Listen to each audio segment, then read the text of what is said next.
Beijing, Reuters, highly choreographed tours to Xinjiang organized by the Chinese government are misleading and propagate false narratives about the troubled region, a U.S. official said, after China announced plans to invite European envoys to visit.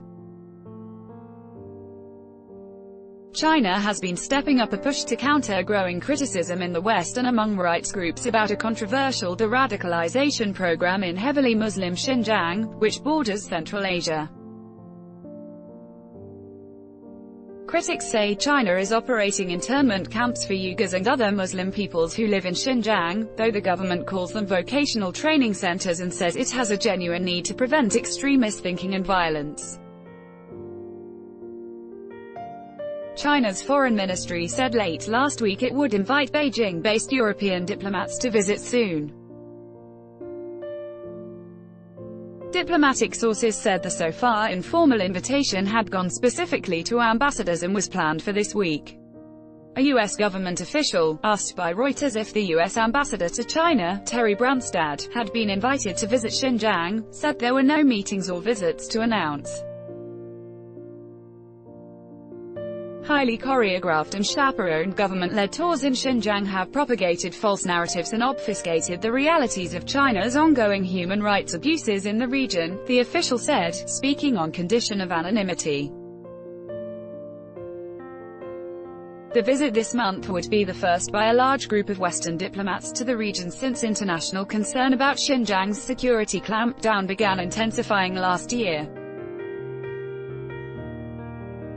Hundreds have died in unrest in Xinjiang in recent years. Several groups of diplomats from other countries have already been brought to Xinjiang on tightly scripted trips since late December to visit the facilities. There have been 2 visits by groups including European diplomats to Xinjiang this year.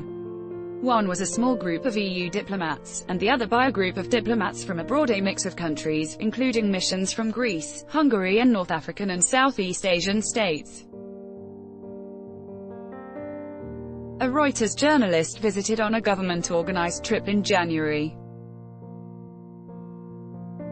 The U.S. official described what was happening in Xinjiang as a highly repressive campaign, and said claims that the facilities were humane job training centers, or boarding schools, were not credible.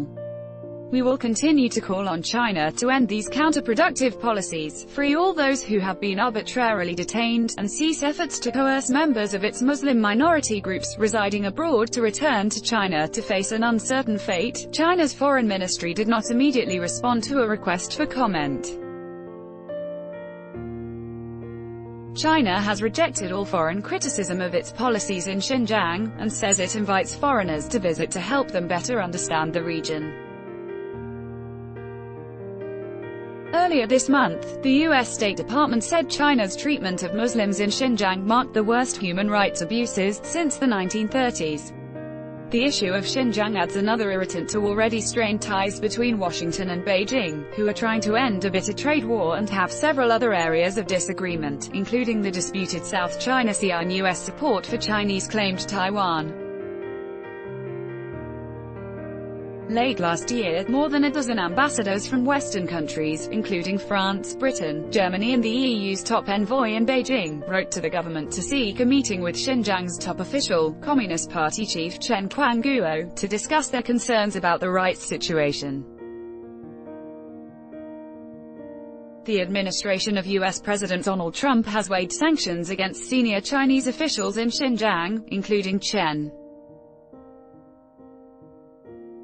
2 diplomatic sources told Reuters on Saturday that government officials had said a meeting with Chen was not being offered to the European ambassadors, and that the trip was not to discuss human rights but to talk about China-Europe cooperation on President Xi Jinping's signature Belt and Road project. It remains unclear whether they would accept the invitation, though the 2 sources said it was unlikely.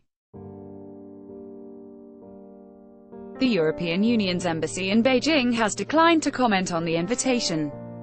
She is currently in Europe on a state visit to Italy, Monaco and France. Chinese Premier Li Keqiang goes to Brussels next month for a China-EU summit. EU leaders said on Friday the bloc must recognize that China is as much a competitor as a partner.